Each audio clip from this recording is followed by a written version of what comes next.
पहला प्रश्न है, शिक्षा प्रणाली में स्थिरीकरण क्यों आवश्यक है। सबसे सर्वप्रथम आप शिक्षा प्रणाली में स्थिरीकरण को परिभाषित कीजिए। उसके बाद आप स्थिरीकरण को परिभाषित कीजिए। देन शिक्षा प्रणाली में स्थिरीकरण की आवश्यकता लिखिए। सर्वप्रथम आवश्यकता है आत्मविश्वास का बढ़ना। इसके बाद आप आएंगे गुणवत्तापूर्ण उच्च शिक्षा के द्वार खोलना। अगला है छात्रवृत्ति तक पहुंच। नियोक्ता ग्रेड द्वारा ध्यान केंद्रित करना।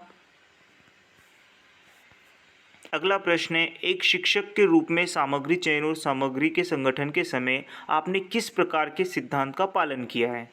सर्वप्रथम आप उसको परिभाषित करेंगे। तत्पश्चात आप सामग्री चयन और सामग्री संगठन के सिद्धांत लिखेंगे। सर्वप्रथम है एकीकरण का सिद्धांत, क्रमबद्धता का सिद्धांत, तत्पश्चात निरंतरता का सिद्धांत, वैधता का सिद्धांत, इसके बाद उपयोगिता का सिद्धांत, आत्मनिर्भरता का सिद्धांत, और आप अंत में इसका निष्कर्ष लिख सकते हैं।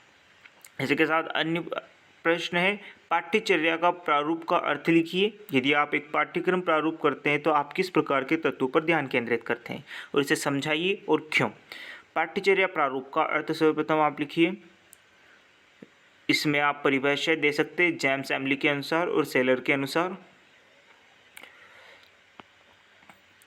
तत्पश्चात आप इसको एक चित्र के रूप में परिभाषित कर सकते हैं। जो 4 मूल तत्व है उसको ऐसे परिभाषित कर सके, आप अनुसार चित्र बना सकते हैं। बस इसका तात्पर्य ये है कि हर एक हर एक तत्व एक दूसरे से कनेक्टेड होना चाहिए। इसके बाद पहला है लक्ष्य एवं उद्देश्य। लक्ष्य एवं उद्देश्य लिखने के बाद आप दूसरे आइए विषय वस्तु के ऊपर, विषय वस्तु। तीसरा है अधिगम कार्य अथवा अनुभव। चौथा है मूल्यांकन। इसी के साथ प्रश्न समाप्त होता है। अगला प्रश्न है, एक शिक्षक और छात्रों के लिए पाठ्यपुस्तक क्यों आवश्यक है तथा विशेषताएं लिखिए। पाठ्यपुस्तक की विशेषता लिखिए। देन शिक्षक और छात्रों के लिए पाठ्यपुस्तकों की आवश्यकता क्या है वह परिभाषित कीजिए। तत्पश्चात आप पाठ्यपुस्तक की विशेषताएं लिखिए। इसमें आप पहली विशेषता है मनोवैज्ञानिक विशेषता। मनोवैज्ञानिक विशेषता सबसे ज़्यादा मानी जाने वाली विशेषता है। इसको हमने अच्छे से परिभाषित किया है। भाषा शैली, चित्रण, बाहरी रूप के बाद प्रारूप। देन आप अगला लिखिए मूल्य तथा उपलब्धता। इसके बाद तार्किक विशेषताएं। तार्किक विशेषता में संगठन और व्यवस्था, विश्वसनीयता, विषय का प्रतिपादन, शिक्षण में सहायक। देन अगला प्रश्न है, 10 वर्ष के धीमी गति से काम करने वाले छात्रों के लिए पाठ्यक्रम विकसित कीजिए। पहला है परिचय, धीमी गति से सीखने वाले को समझना, पाठ्यक्रम के लिए लक्ष्य निर्धारित करना। दूसरा संज्ञात्मक विकास है, जिसमें आप इन चीज़ों का ध्यान रखेंगे। फिर भाषा और संचार कौशल का ध्यान रखेंगे, संज्ञात्मक कौशल विकसित करेंगे, सामाजिक एवं भावनात्मक विकास का ध्यान रखेंगे, शैक्षिक रणनीतियाँ और समायोजन, आकलन और प्रगति निगरानी करेंगे। इसके बाद आप अंत में निष्कर्ष की व्यवस्था करेंगे। इस प्रकार आप एक 10 वर्ष के बच्चे के लिए एक पाठ्यपुस्तक का निर्माण कर सकते हैं। अगला प्रश्न है, हंटर जॉर्ज की स्कोर कार्ड पद्धति और वेसल स्पॉट के आधार पर पाठ्यपुस्तक का मूल्यांकन करें और पाठ्यपुस्तक मूल्यांकन पैमाने की जांच कीजिए।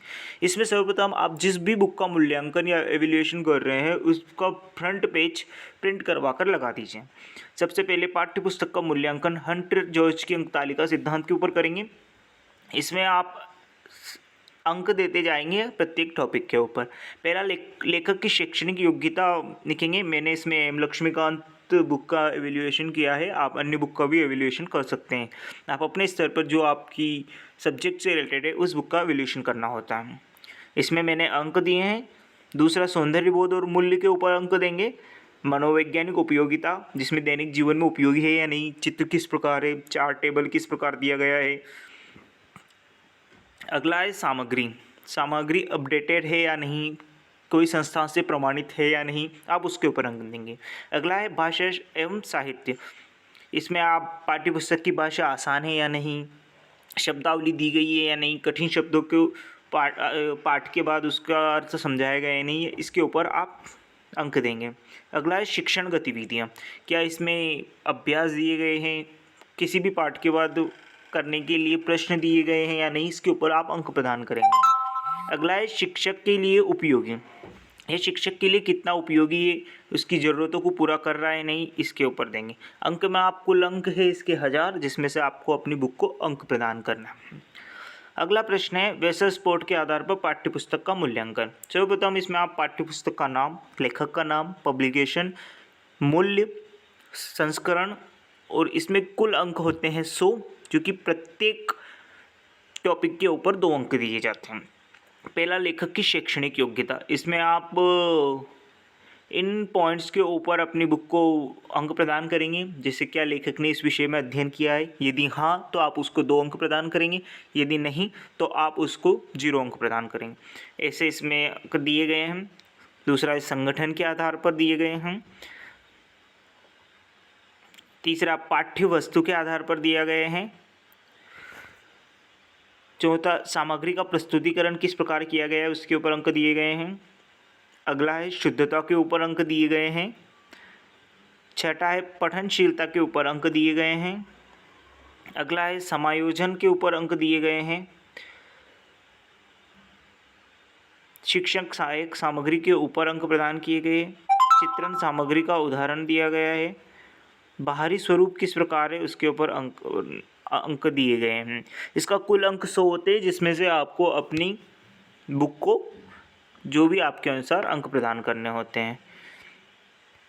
अगला प्रश्न है निम्नलिखित पर संक्षिप्त टिप्पणी लिखिए। पाठ्यचर्या संवर्धन। आप पाठ्यचर्या संवर्धन को समझाइए। उसके कुछ लाभ हमने जो लिखे हैं आप इस प्रकार लिख सकते हैं। पाठ्यचर्या कार्यान्वयी दूसरा है हमारा, उसको परिभाषित कीजिए। उसकी प्रकृति हमने लिखी है इस प्रकार, आप प्रकृति को समझाइए। देन पाठ्यचर्या कार्यान्वयन मॉडल, ORC मॉडल दिया गया है। ORC मॉडल, ये आप ORC मॉडल लिख सकते हैं। देन ORC मॉडल हमने परिभाषित किया है। ये LOC मॉडल का ही संक्षिप्त रूप होता है। इसमें हमने कुछ 5 स्थितियां मौजूद थी जो कि दर्शाई है आपको। 4 स्थितियां ये हैं। इसके बाद लिंकेज का मॉडल समझाया है हमने, आप इसको देख सकते हैं, इस प्रकार है लिंकेज का मॉडल। इसके बाद आप एक संवर्धन प्रणाली जो उत्पाद का परीक्षण करने के लिए निदान खोज पुनरावृत्ति, इसको समझाया गया है। देन अगला है RCA मॉडल। RCA मॉडल को परिभाषित किया है। इसके 3 चरण होते हैं, तीनों चरण को हमने लिखा गया है।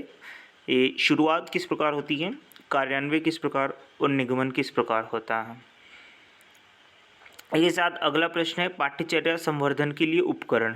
तो इसमें पहला है वीडियो व्याख्यान, किस प्रकार वीडियो व्याख्यान का उपयोग किया जाता है।